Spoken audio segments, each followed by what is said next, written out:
पिछले एपिसोड में हमने देखा कि कैसे स्योका म्यूजे को मैनिपुलेट करके उससे हास्योंग को कोमा में पहुंचा देता है और फिर कैसे उसकी जिंदगी में हारिमा आती है और फिर गुखान म्यूजे को उसके फादर के बारे में सब कुछ बताता है। और एपिसोड की एंडिंग में हमें पता चलता है कि म्यूजे हारिमा के बारे में सब कुछ पहले से ही जानता था और जब म्यूजे उस ट्रक से टकराने वाला था तब भी वो स्माइल कर रहा था। और यहाँ पर म्यूजे की बैक स्टोरी खत्म हो जाती है और अब कहानी दोबारा प्रेजेंट में चलेगी। एपिसोड की स्टार्टिंग में हमें यूनियन और इंपीरियल गैंग के बंदे आपस में फाइट करते हुए दिखाए जाते हैं और जिजैंग फाइट करते हुए सोच रहा था बॉस ने हमसे 2 महीने पहले कांटेक्ट करना छोड़ दिया था और उसके बाद हमें बॉस की तरफ से कोई भी मैसेज नहीं आया और उससे हमारे हालात बहुत ज्यादा खराब हो गए। इन यूनियन के बदमाशों ने हमसे हमारी बहुत सारी टेरिटरी छीन ली है। स्योका भी अभी कोमा में है और हमारी गैंग के मेंबर्स अपनी उम्मीद खोते जा रहे हैं। बॉस हमें यहाँ पर आपकी बहुत ज्यादा जरूरत है। तभी वहाँ पर 3rd डिवीजन का लीडर जीहुन आता है और कहता है जिजैंग तुमको देखकर ऐसा लग रहा है कि ये फाइट तुम्हारे लिए बहुत ज्यादा हार्ड थी। जिजैंग कहता है जीहुन तू बदमाश तू आखिर इतनी देर कहाँ था। जीहुन कहता है हमें भी रास्ते में कुछ यूनियन के बंदे मिल गए थे इसलिए हमें यहाँ आने में लेट हो गया। लेकिन उसके अलावा जिजैंग तू बदमाश मैंने तुझसे कितनी बार कहा है कि मुझसे इज्जत से बात किया कर। तभी जीहुन के पीछे से यूनियन के बंदे भागकर आते हैं और इन सब बंदों को यून तक लीड कर रहा था और उन सब बंदों को देखकर जीहुन कहता है ऐसा लगता है कि चीफ ऑफ स्टाफ हमें एक पल के लिए भी चैन की सांस नहीं लेने देगा। और जिजैंग इतना ज्यादा घायल होने के बाद भी उन सब से फाइट करने के लिए रेडी रहता है लेकिन जीहुन उसको मना कर देता है ये कहते हुए कि तुम अभी बहुत ज्यादा घायल हो हमें अभी के लिए रिट्रीट करना चाहिए। लेकिन जिजैंग रिट्रीट करने से मना कर देता है और फाइट करने के लिए जाने लगता है। तभी जीहुन जिजैंग के पेट पर एक पंच मार देता है जिससे वो बेहोश हो जाता है और फिर जीहुन जिजैंग को अपने कंधे पर उठाकर पूरी इंपीरियल गैंग को रिट्रीट करने का ऑर्डर दे देता है और सोचता है अगर जिजैंग यूनियन के हाथों किडनैप हो जाता तो फिर जरूर हमारी पूरी इंपीरियल गैंग खत्म हो जाती। हमें अभी बॉस की बहुत ज्यादा जरूरत है। फिर सीन सांगजे पर शिफ्ट होता है जो कि सोच रहा था चौमिन को गायब हुए पूरे 2 महीने हो चुके हैं। आखिरी बार जब मैंने यून तक को उसे कैप्चर करने के लिए भेजा था और वो वहाँ से भाग गया था उसके बाद से मुझे उसका कोई भी सुराग नहीं मिला। लेकिन वो अब क्यों कुछ भी नहीं कर रहा है जब पूरी इंपीरियल गैंग खत्म होने की कगार पर है। तभी सांगजे का ड्राइवर उससे कहता है यंग मास्टर आप बहुत ज्यादा परेशान लग रहे हो क्या चीजें वैसी नहीं जा रही जैसा कि आपने सोचा था। सांगजे कहता है एक्चुअली इसका बिल्कुल ऑपोजिट हो रहा है चीजें बिल्कुल मेरे प्लान के हिसाब से जा रही है और सब कुछ बहुत ज्यादा इजीली हो रहा है और अगर सब कुछ इसी तरह से चलता रहा तो मैं बहुत जल्दी अपने गोल को पा लूंगा। लेकिन ऐसे अकेले चेस खेलना बहुत ही ज्यादा बोरिंग हो गया है। तभी सांगजे को यून तक का कॉल आता है और यून तक कहता है चीजें बिल्कुल वैसी ही गई जैसा कि तुमने कहा था। जिजैंग और जीहुन जैसे ही मिले उन लोगों ने रिट्रीट कर लिया और चियोल्डू और चोमोक ताइक्स्योन को घेरे हुए है। जब तक म्यूजे खुद उसकी मदद करने नहीं आता तब तक ताइक्स्योन वहाँ से नहीं निकल सकता। सांगजे कहता है आज हम इंपीरियल गैंग को पूरी तरह से खत्म कर देंगे। फिर सीन एक वेयर हाउस का दिखाया जाता है जहाँ पर जीहुन जिजैंग को लेकर आया था और जिजैंग इतने समय से बेहोश था और उसको अब होश आया है और वो उठकर देखता है कि उसका फोन उसके पास नहीं है। शायद जब वो फाइट कर रहा था तब उसने वो गिरा दिया। जिजैंग पूछता है बाकियों का क्या हुआ यहाँ पर सिर्फ हम दोनों ही क्यों है। जीहुन कहता है मैंने उनको अभी कुछ समय के लिए चुप कर रहने को कहा है और मेरे ख्याल से अब हम दोनों को भी थोड़ा टाइम अंडरग्राउंड हो जाना चाहिए। ये सुनकर जिजैंग गुस्सा होता है और कहता है अगर हम अंडरग्राउंड हो जाएंगे तो इसका मतलब तो यही हुआ कि हमने उन यूनियन के बदमाशों के सामने हार मान ली। जब बॉस वापस आएंगे तब हम उनको अपना चेहरा कैसे दिखाएंगे। जीहुन सीरियस होते हुए कहता है जिजैंग अब तुम्हें ये बात मान लेनी चाहिए कि बॉस हमें छोड़कर जा चुके हैं। ये बात सुनकर जिजैंग को बहुत ज्यादा शौक लगता है और फिर जिजैंग म्यूजे की पुरानी मेमोरीज को याद करते हुए गुस्से में जीहुन से कहता है, तू बदमाश चुप हो जा, बॉस हमें कभी भी अकेला नहीं छोड़ेंगे। और इतने में ही युन तक दरवाजा तोड़कर अंदर आ जाता है और युन तक और यूनियन के सारे बंदे उन दोनों पर अटैक कर देते हैं। और जिजेंग कहता है, जीहुन हो सकता है कि बॉस ने हमें और हमारी गैंग को छोड़ दिया हो, लेकिन मैं कभी भी बॉस को नहीं छोड़ूंगा।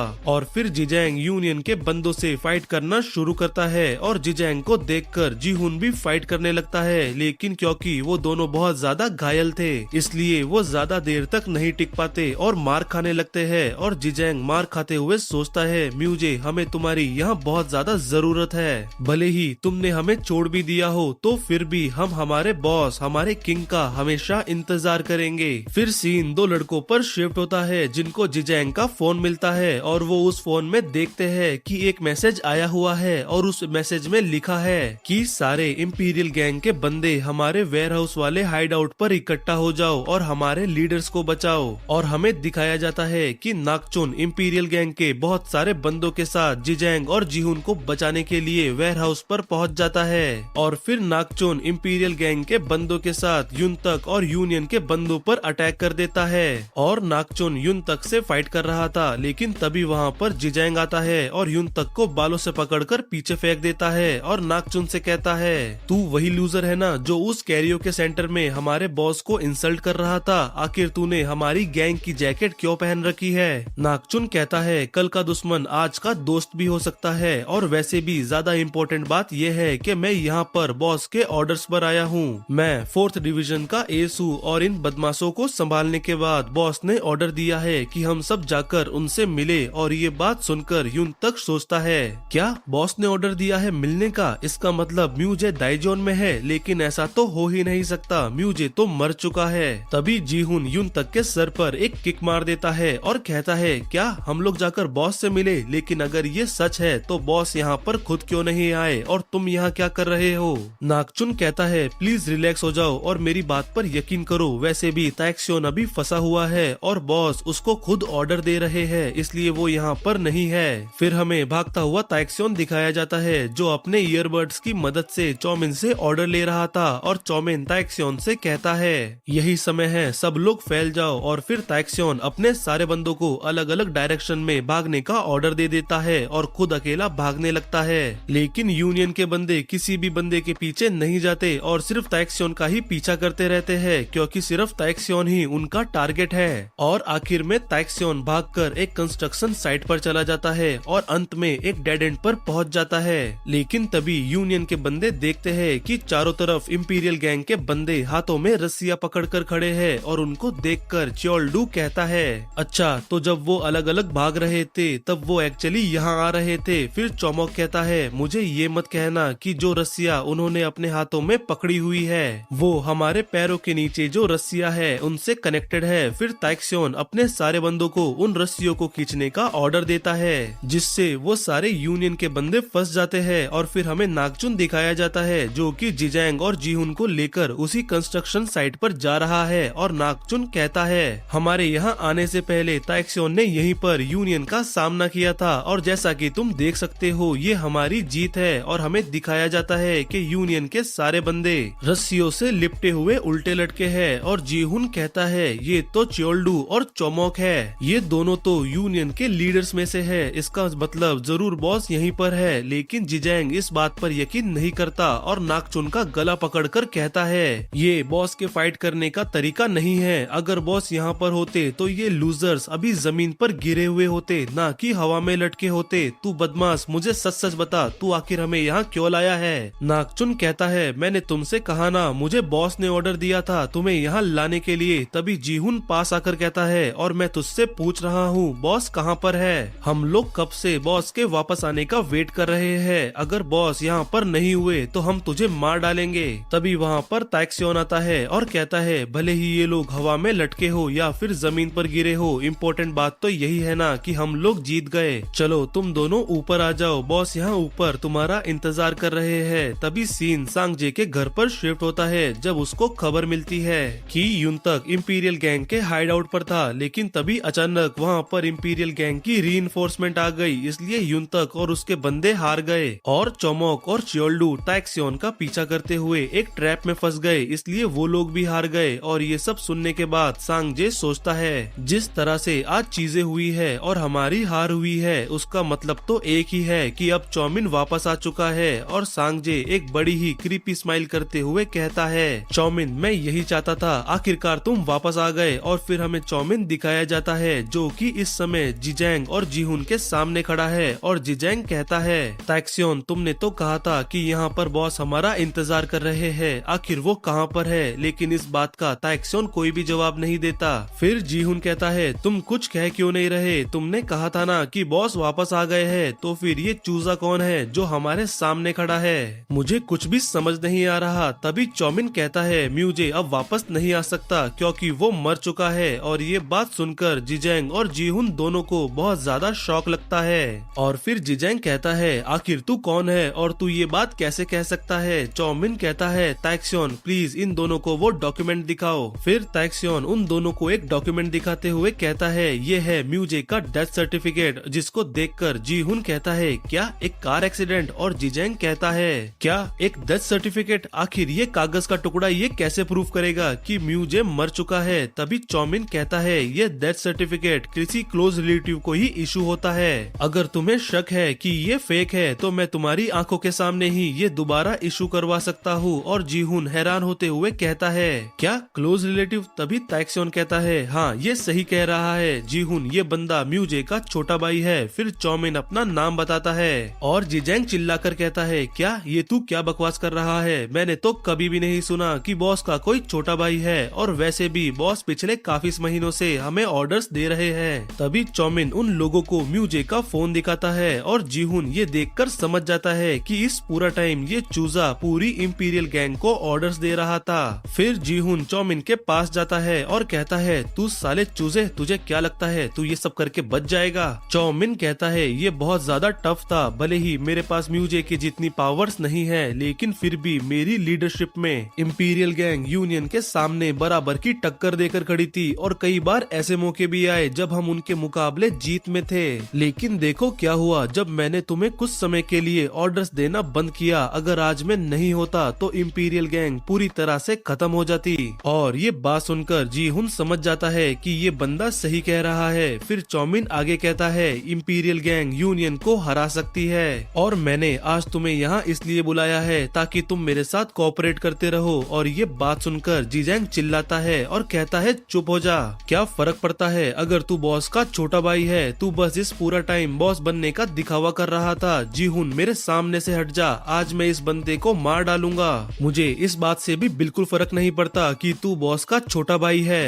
तभी ताक्सियोन जिजैंग के सामने आकर उसको रोकते हुए कहता है, जिजैंग कम से कम ये क्या कहना चाहता है, इसकी बात तो सुन ले। लेकिन जिजैंग कुछ भी सुनने के मूड में नहीं था और वो चौमिन की तरफ दौड़ना शुरू करता है। लेकिन ताक्सियोन उसको रोक देता है और जिजैंग ताक्सियोन को उठाकर पीछे फेंक देता है। और जैसे ही जिजैंग चौमिन के पास पहुंचने वाला था, जीहुन उसको रोक देता है और कहता है, हमें इसकी बात सुन लेनी चाहिए। अभी तक जो कुछ भी हुआ है उससे तो ऐसा ही लग रहा है कि ये बंदा सच कह रहा है और तुम भी ये बात जानते हो। तभी ताक्सियोन पीछे से कहता है, मैं जानता हूँ ये बात एक्सेप्ट करना मुश्किल है, लेकिन जिजैंग ये सच है, म्यूजे अब नहीं रहा। जिजैंग कहता है, तुम लोगों को आखिर क्या हो गया है? म्यूजे मर नहीं सकता, वो सबसे ज्यादा ताकतवर है। लेकिन फिर जिजैंग वहाँ से निराश होकर चला जाता है। और फिर जीहुन कहता है, तुमने कहा तुम्हारा नाम चौमिन है ना, देखो मुझे तुम पर अभी पूरा भरोसा तो नहीं है। मैं अपनी डिवीजन को कहकर म्यूजे की डेथ को खुद इन्वेस्टिगेट करूंगा और तुमने कहा कि हम तुम्हारे साथ कोऑपरेट करें। लेकिन तुम्हें एक बात जान लेनी चाहिए कि हमने क्यों म्यूजे को फॉलो करने का फैसला किया। और अगर तुमने ये बात जाने बिना कुछ भी करने का फैसला किया तो मैं और जिजैंग दोनों मिलकर तुम्हें मार डालेंगे। और ताक्सियोन तुम मेरे साथ आओ, हमें बात करनी है। फिर चौमिन एक कोने में खड़ा होकर कहता है, इन लोगों ने आखिर म्यूजे को फॉलो करने का फैसला क्यों किया होगा? तभी नागचुन पीछे से आता है और कहता है, चौमिन क्या तुम खुद को डाउट कर रहे हो? तुम्हें इस सवाल का जवाब ढूंढना होगा ताकि तुम उस वादे को पूरा कर सको जो तुमने मुझसे किया है। चौमिन कहता है, तुम चिंता मत करो, मैं अपनी आखिरी सांस तक उस प्रॉमिस को निभाऊंगा। तभी नागचुन स्माइल करते हुए कहता है, अरे यार मैं तो बस मजाक कर रहा था, तू इतना सीरियस कहाँ हो रहा है? और मुझे लगता है कि जीहुन तुझसे ये कहना चाहता है कि तुझे पहले उनकी रिस्पेक्ट जीतनी होगी जैसा कि कि म्यूजे ने जीती थी और मुझे लगता है कि ये बिल्कुल भी आसान नहीं होने वाला। चौमिन कहता है हाँ तुम सही कह रहे हो, ये बहुत ज्यादा मुश्किल होगा, लेकिन मेरे पास एक आइडिया है। लेकिन उससे पहले मुझे जाकर यूनियन के बॉस को अपना इंट्रोडक्शन देना होगा जैसा कि म्यूजे ने दिया था। ये बात सुनकर नागचुन कहता है क्या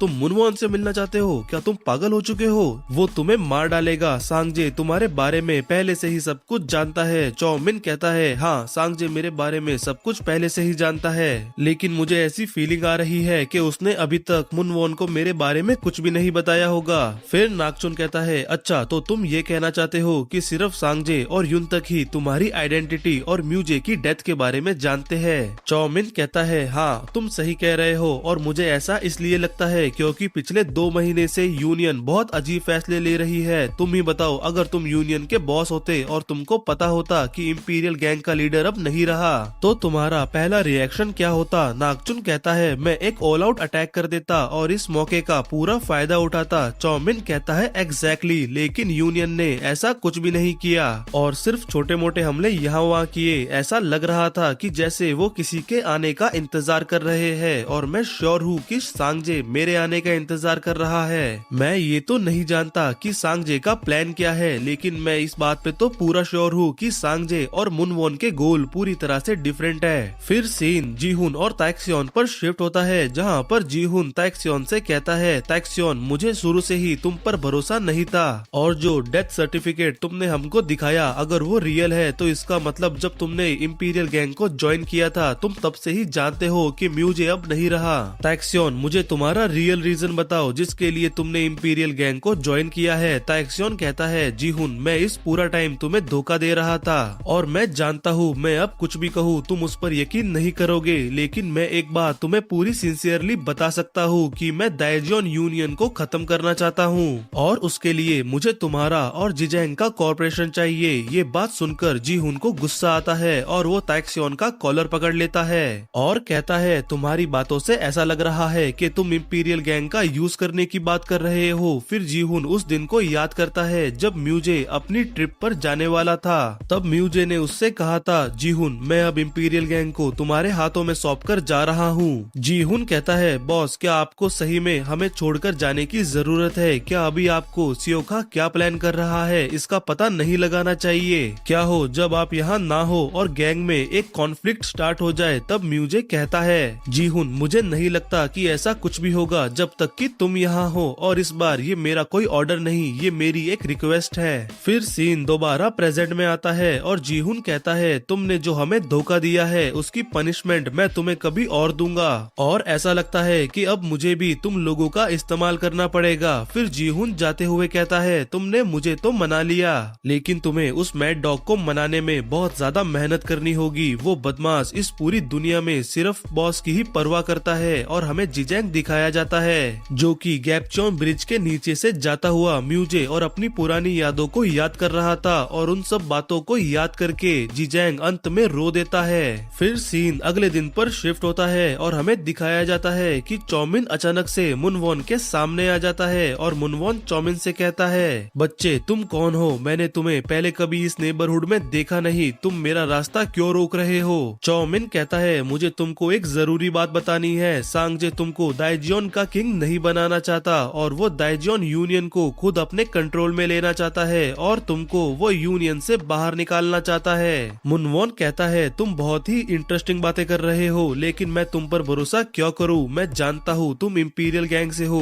क्या अब इंपीरियल गैंग ऐसी टैक्टिक यूज करने पर आ गई है? फिर मुनवॉन वहां से जाते हुए कहता है यहाँ से चले जाओ, मैं तुम्हें सिर्फ इसलिए छोड़ रहा हूँ क्योंकि तुमने मेरे सामने खड़े होने का दम दिखाया है। तभी चौमिन कहता है क्या तुम जानते हो कि यूनियन अभी तक इंपीरियल गैंग को सिर्फ इसलिए नहीं हरा पाई क्योंकि सांगजे नहीं चाहता कि इंपीरियल गैंग हारे। मुझे लगा था तुमने अभी तक तो ये नोटिस कर लिया होगा, म्यूजे इंपीरियल गैंग का सबसे स्ट्रॉन्ग फाइटर है और वो थोड़े समय से यहाँ नहीं है, और सियोका जो कि इंपीरियल गैंग का सेकंड इन कमांड है वो भी अभी कोमा में है। अगर मैं तुम्हारा चीफ ऑफ स्टाफ होता तो मैं तो इस मौके का पूरा फायदा उठाता और इंपीरियल गैंग के खिलाफ एक ऑल आउट वॉर डिक्लेयर कर देता, लेकिन सांगजे सिर्फ छोटी छोटी बैटल्स लड़ रहा है। फिर मुनवॉन कहता है और इससे ऐसा लगता है कि वो इंपीरियल गैंग को जिंदा रखना चाहता है। चौमिन कहता है तुम बिल्कुल सही कह रहे हो, हो और वो ऐसा सिर्फ इसलिए कर रहा है क्योंकि उसको टाइम चाहिए ताकि वो यूनियन की लीडरशिप हथिया सके। ये सारी बातें सुनकर मुनवॉन सोचता है, जब सांगजे ने यूनियन को ज्वाइन किया था तब मुझे लगा तो था कि उसका कोई अल्टीरियर मोटिव है, लेकिन मुझे ऐसा नहीं लगा था कि वो पूरी यूनियन और मेरी पोजीशन के पीछे होगा। लेकिन मैं इस बच्चे पर पूरी तरह से भरोसा नहीं कर सकता, मैं तो इसको जानता भी नहीं हूँ। तभी चौमिन कहता है, मैं समझ सकता हूँ तुम मुझसे अभी अभी मिले हो इसलिए तुम मुझ पर भरोसा नहीं कर सकते,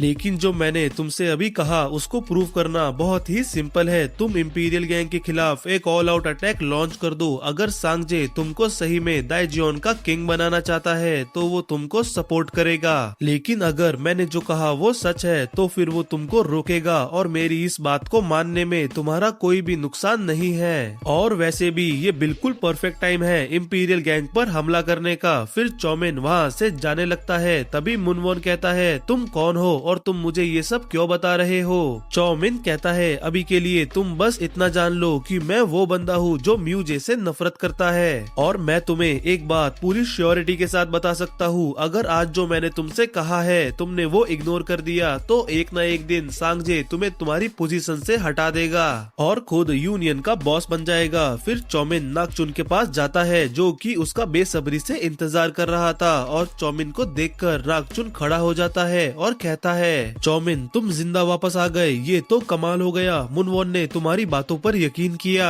चौमिन बैठता है और कहता है, अभी तो मैं ये नहीं बता सकता कि उसने मुझ पर यकीन किया है कि नहीं, लेकिन अगर मेरी कैलकुलेशन सही है तो वो आज नहीं तो कल मुझ पर जरूर भरोसा करेगा। फिर सीन सांगजे और मुनवॉन की एक मीटिंग पर शिफ्ट होता है जहाँ पर सांगजे मुनवॉन को बता रहा है कि इस बार इंपीरियल गैंग ने एक ट्रैप बिछाया था जिसकी वजह से वो हार गए, लेकिन उन्होंने अभी भी एडवांटेज लूज नहीं किया है और सांगजे को सिर्फ कुछ दिनों का टाइम चाहिए, फिर वो एक बेटर स्ट्रेटेजी के साथ इंपीरियल गैंग पर अटैक कर देगा। तभी मुनवॉन वहाँ से जाते हुए कहता है, इसकी कोई जरूरत नहीं है, अगली बैटल का प्लान मैं खुद बनाऊंगा। सांगजे कहता है, बॉस अचानक आपको क्या हो गया, आप अगली बैटल का प्लान अकेले क्यों बनाना चाहते हो? मुनवॉन कहता है, गैपचोन ब्रिज के इंसिडेंट के बाद म्यूजे हमें दोबारा दिखा ही नहीं है और स्योका भी अभी कोमा में पड़ा है, हमें भला ऐसी गैंग को हराने के लिए क्या स्ट्रेटेजी बनानी होगी जो कि मुश्किल से खड़ी है। और अब मुझे लगता है कि हमारे चीफ ऑफ स्टाफ ने जो इतने लंबे समय तक इतनी मेहनत की है उसके लिए तुम एक अच्छा खासा ब्रेक डिजर्व करते हो, अगली बैटल मैं अपने आप संभाल लूंगा, तुम अब आराम करो। फिर सीन अगले दिन की सुबह पर शिफ्ट होता है जहां पर मुनवॉन ने यूनियन के सभी बंदों को इकट्ठा किया है और फिर मुनवॉन उनसे कहता है, मैंने तुम लोगों को आज यहाँ ये बताने के लिए बुलाया है कि हमारी और इंपीरियल गैंग की वॉर अब खत्म होने वाली है और आज और इसी पल से हम इंपीरियल गैंग के खिलाफ एक ऑल आउट वॉर डिक्लेयर करते हैं। फिर सीन चौमिन के घर पर शिफ्ट होता है जहाँ पर नागचुन चौमिन से कहता है, क्या यूनियन एक ऑल आउट अटैक की तैयारी कर रही है? अगर ऐसा है तो हम यहाँ बैठे क्यों है? इंपीरियल गैंग अभी पूरी तरह से बेखबर है, हमें ताइक्सियोन और बाकी के लीडर्स को इस बारे में बताना चाहिए। चौमिन कहता है, इसकी जरूरत नहीं पड़ेगी और एक्चुअली मैंने ही मुनवॉन को इस ऑल आउट अटैक का सजेशन दिया था। नागचुन कहता है, तुम आखिर क्या सोच रहे हो, क्या तुम्हारे पास कोई प्लान है? चौमिन कहता है, फिक्र मत करो, अगर यूनियन एक ऑल आउट अटैक की तैयारी भी कर ले फिर भी मुझे लगता है कि वो कभी नहीं होगा क्योंकि अभी इंपीरियल गैंग का गार्ड पूरी तरह से डाउन है और अगर अभी हम पर एक ऑल आउट अटैक हुआ तो हम पूरी तरह से खत्म हो सकते हैं और यही बात वो बंदा नहीं चाहता। फिर सीन चाय पीते हुए सांगजे पर शिफ्ट होता है जो कि अपने फोन में चौमिन और मुनवॉन की 29 मिनट 37 सेकंड वाली वीडियो देखते हुए सोच रहा था, चौमिन तुम तो बहुत ही ज्यादा चालाक हो गए हो, तुम में आखिर इतनी ज्यादा हिम्मत कहाँ से आ गई? मैं जानता हूँ तुम यही सोच रहे हो ना कि मैं ये ऑल आउट अटैक नहीं होने दूंगा। ये कितना ज्यादा इंटरेस्टिंग है, तुम बस अब देखो मैं कैसे तुम्हारे प्लान्स को बर्बाद करता हूँ। और सांगजे की इस क्रीपी स्माइल के साथ ये एपिसोड यहीं पर एंड होता है।